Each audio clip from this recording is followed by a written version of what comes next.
So towards the end of our interview, I'd like you to tell our audiences at least 1 or 2 tips as an entrepreneur.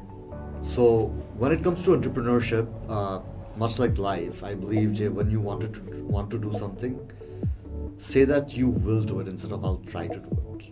And in your head, you just know that 2 years down the line, 3 years down the line, you're already there. So you go all in. You don't leave anything on the table. Jay, there should be no plan B.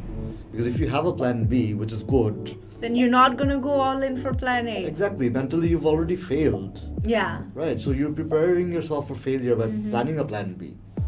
When I know plan B, Korata, safety net, onek kichu ache and all that. But for me, if I have to do it all over again, I would do it all over again without any